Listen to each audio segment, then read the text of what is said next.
Chapter 4. It's War. Most do not anticipate a long war ahead.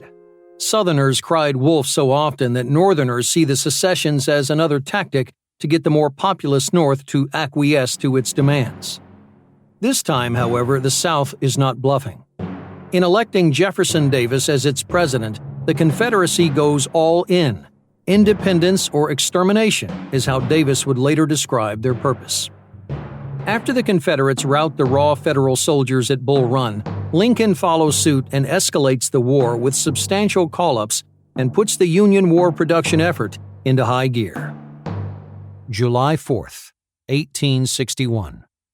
I now recommend that you give the legal means for making this contest a short and decisive one. That you place at the control of the government for the work at least 400,000 men and $400 million. It is now for us to demonstrate to the world that those who can fairly carry an election can also suppress a rebellion.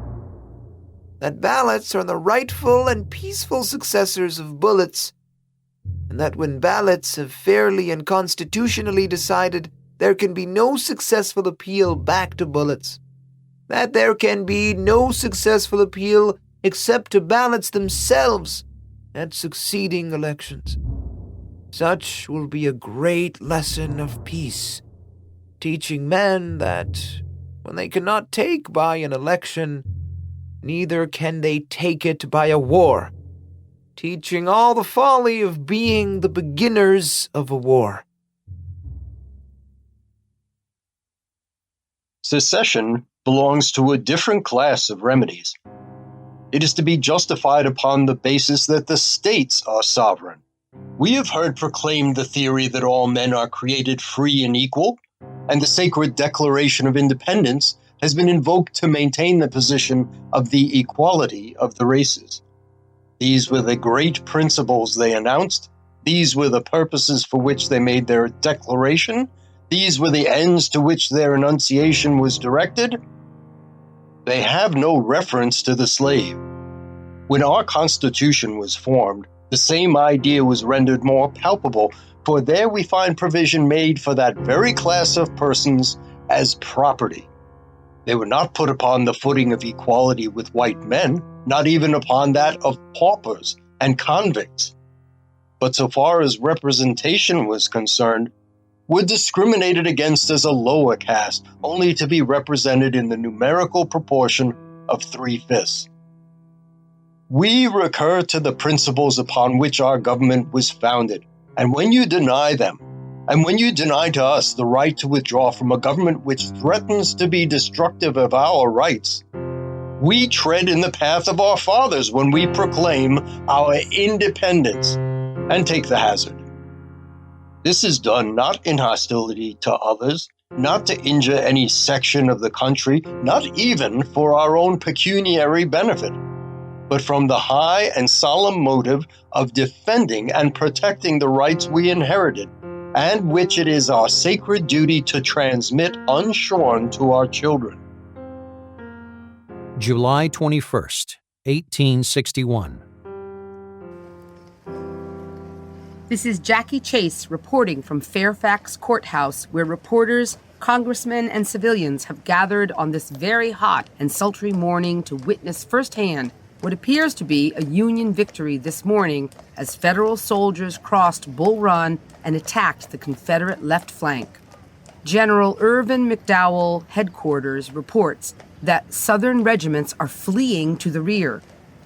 This is Danielle Burke, embedded with Confederate forces at Henry House Hill, where a Virginia brigade under Colonel Thomas J. Jackson stopped the Union assault around noon. At 4 p.m., General Joseph Johnston sent in fresh troops who screamed in a way that pierced the heavens as they counterattacked, sending exhausted Union soldiers into retreat, dropping guns and packs along the way. What looked like a victory has turned into a rout this afternoon as Union soldiers fleeing across Bull Run converged with panic-stricken onlookers. I spoke to one congressman who said, quote, "We called to them, tried to tell them there was no danger, called them to stop, implored them to stand. We called them cowards, threatened to shoot them, but all in vain. A cruel, crazy mad, hopeless panic possessed them." End quote. Anxious for news of the battle, President Davis arrived on the scene on horseback this afternoon. General Johnston returned from the front to declare victory. Soldiers are rejoicing. One observer said, "The victory secures our independence." Another said, "This hard-fought battle virtually closes the war." The fat is in the fire now, and we shall have to crow small until we can retrieve the disgrace somehow. The preparation for the war will be continued with increased vigor by the government. July 25, 1861. President Abraham Lincoln signed a bill today authorizing the enlistment of 500,000 men to 3-year deployments. This comes on the heels of a similar bill signed by the president 3 days ago, also calling for 500,000 men. Meanwhile, Mr. Lincoln has given command of this new Army of the Potomac to Major General George B. McClellan and instructed Union armies in the West to take the offensive.